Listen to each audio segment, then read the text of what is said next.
Қайырлы күн, құрметті оқушылар. Бүгін біз сендермен жаңа тақырып қыс айлары деген тақырыпты өтеміз. Алдын сіздермен жылдың 4 мезгілі тақырыбын бастаған болатынбыз. Жылдың 4 мезгілінің бір мезгілі осы қыс мезгілі еді. Соның ішінде қыс айларына тоқталамыз. Бірінші жіктелуге мән берейік. Мен шаңғы тебемін, сен шаңғы тебесің, сіз шаңғы тебесіз, ол шаңғы тебеді. Сонымен қатар бізге жаңа сөздер берілген. Жаңа сөздер күн, күндіз, түн, ұзақ, боран соғады. Енді берілген суретке назар аударатын болсақ, біз жаңа айттық, жаңа тақырыбымыз қыс айлары деп аталады. Қыс айлары бізде желтоқсан, қаңтар, ақпан. Осы 3 ай қыс айларына жатады екен. Желтоқсан айы декабрь, қаңтар айы январь, ақпан айы февраль айы. Жақсы, ары қарай тақырыпты жалғастырамыз. Бізде енді балалар екінші тапсырма берілген. Мәтін. Осы мәтінге назар аударатын болсақ, қыс айлары. Мәтінді оқып шығамыз. Қыс айлары желтоқсан, қаңтар, ақпан. Қыста күн суық болады, қар жауады, аяз болады, боран соғады. Күндіз балалар қармен ойнайды, шаңғы, шана тебеді. Қыста түн ұзақ, күн қысқа болады.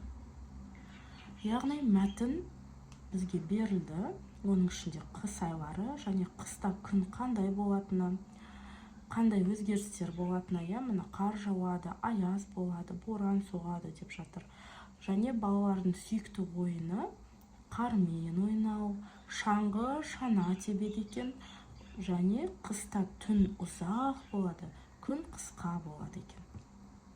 Осы туралы айтылған. Мәтінді жақсы түсініп алсақ, ары қарай бізде тапсырмалардың барлығы мәтін бойынша беріледі. Үшінші тапсырмаға назар аударатын болсақ, қыс айларын тауып сөйлем құра дейді.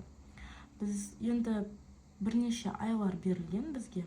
Қарайық, мамыр қыс айына жатады ма? Жоқ. Қаңтар қыс айына жатады, я? Үшінші тапсырмадағы қыс айлары қаңтар, бірінші тапқан айымыз.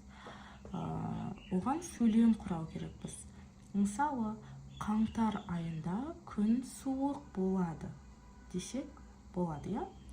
Келесі ай бізде ақпан айы екен, қыс айлары. Ақпан айына да сөйлем құрауға болады. Мысалы, ақпан айы қыстың соңғы айы десек те болады. Келесі біздегі қыс айы ол желтоқсан. Желтоқсан айына сөйлем құрайтын болсақ, желтоқсан айында көптеген мерекелер бар. Немесе желтоқсан айын өте қатты ұнатамын. Ұнатуымыздың бір себебі бізде жаңа жыл келеді. Жаңа жыл келеді, шырша құрамыз, далада қармен ойнаймыз, аяз ата күтеміз, көптеген сыйлықтар аламыз. Сондықтан да желтоқсан айы көп балаларға ұнауы мүмкін. Келесі тапсырма, төртінші тапсырма, сөздерді мағынасына қарай сәйкестендіріп, сөз тіркесін құра дейді. Бірінші сөз бізде бірінші қатарға сөздер берілген, екінші қатарға вариантпен берілген. Яғни біз қай сөзге қай сөз сәйкес келеді, осыны сәйкестендіріп сөз тіркесін құрау қажет екен.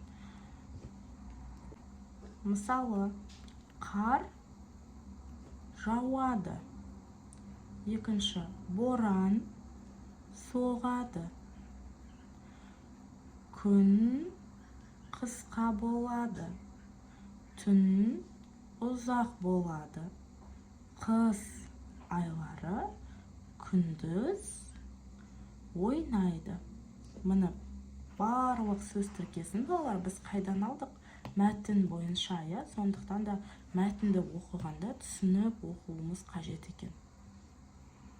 Келесі тапсырма, сөздерді пайдаланып 4 сөйлем құра дейді.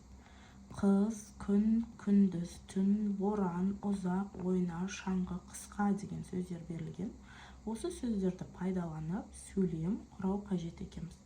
Әрине, ол сөйлемдерді жаңағы мәтінмен байланыстырып алсақ болады, немесе өзіміз ойдан құрауға болады екен, иә. Мысалы, қыс деген сөзді алатын болсақ, қыста күн суық болады. Күн деген сөзді алатын болсақ, қыста күн қысқа болады. Күн қысқа. Осыны пайдаландық, иә. Күндіз. Күндіз балалар қармен ойнайды. Түн деген сөзді алатын болсақ,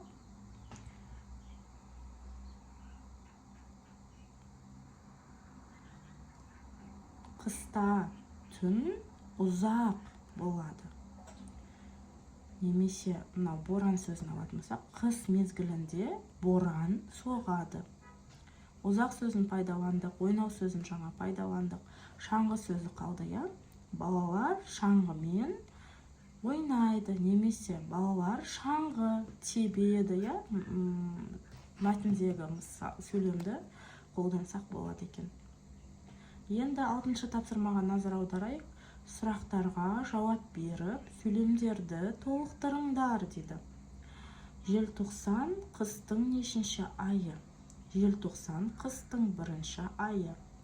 Қаңтар қыстың нешінші айы? Қаңтар қыстың екінші айы. Ақпан қыстың нешінші айы? Ақпан қыстың үшінші айы деп сөйлемді толықтырсақ болады екен. Енді балалар 6-шы тапсырмаға назар аударатын болсақ, жұп болып әр сюжет бойынша диалог құрыңдар деген тапсырма берілген екен. Бізде диалог дегеніміз екі немесе бірнеше адамның өзара сөйлесуі. Яғни жұп болып дегенді деп тұр бізге, сондықтан бұл жұппен жұмыс, жұп болып жұмыс жасаймыз. Яғни қасымыздағы отырған оқушымен біз ақылдаса отырып диалог құраймыз. Яғни екеуі бір-біріне сұрақ қойып, жауап беру арқылы сөйлеседі, иә. Енді суреттерге қарап біз қандай диалог құруымызға болады. Мысалы, Әлібек, саған қай жыл мезгілі ұнайды? Анель, маған қыс мезгілі ұнайды. Неге саған қыс мезгілі ұнайды? Себебі даланың барлығы ақ ұлпаға бөленеді. Далада қар жауып, аяз болады. Балалармен, достарымызбен біз ақшақар жасаймыз. Шаңғы тебеміз, шана тебеміз деп бір-бірімізбен диалог құрып сөйлесуімізге болады екен. 6-шы тапсырма осылай. Енді тағы бізге кел жаттайық деген Оспанәлі Иманалиевтің қыс деген өлеңі берілді. Осы өлеңді жаттап алсаңдар да болады. Құлақтарын үсіткен шынықпаған қай бала? Осы болар қыс деген айтсақ жауап жай ғана. Және де біз есте сақтап алу керекпіз. Қыс мезгілінде, яғни қыста қар жауады, аяз болады, боран соғады. Қыста қармен ойнаймын, шаңғы тебемін. Осы сөздерді, сөйлемдерді жаттап, есімізде сақтап алсақ болады екен. Балалар, осымен біз 7-ші сабақты аяқтаймыз. Сау болыңдар.